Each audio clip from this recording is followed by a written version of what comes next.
Nah, kali ini saya akan menjelaskan mengenai bash shell, jenis prompt shell, dan instruksi yang ada di shell.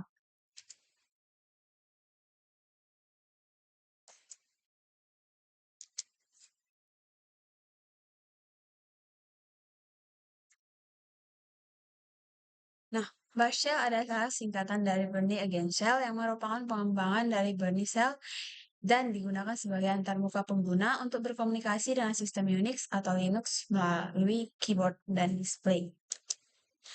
Nah, jenis shell itu ada 4. Yang pertama itu Burney Shell, shell asli yang menjadi dasar dari banyak shell lainnya.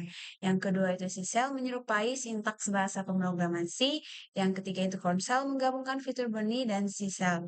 Yang keempat itu Bash. Nah, Bash ini menggabungkan fitur terbaik dari Burn, C, dan Corn shell.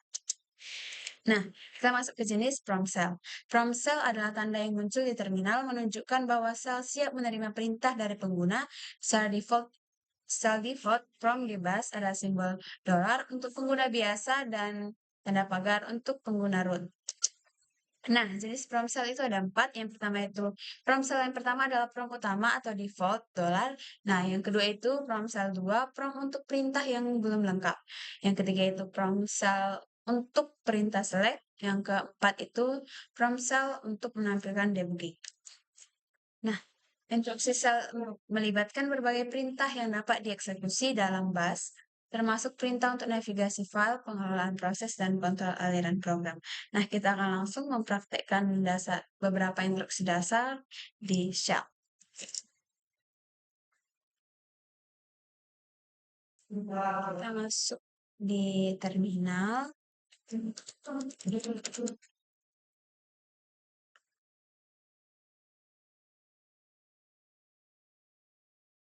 Nah, pertama kita akan mengetahui tentang sel apa sih yang ada di sistem operasi kita. Dengan perintah echo agar sel. Nah, ternyata sel yang ada di sistem operasi kita adalah bash shell. Seterusnya kita buat folder hadir dengan nama Yohana file. Oke, kita coba. Udah ada folder bernama Yohana file. Nah, ini udah ada foldernya. Yang berikutnya kita masuk perintah dengan change directory. Kita masuk ke directory Yohana file. Nah, kita sudah masuk directory Yohana file. Kita akan membuat file bernama monalisa.txt.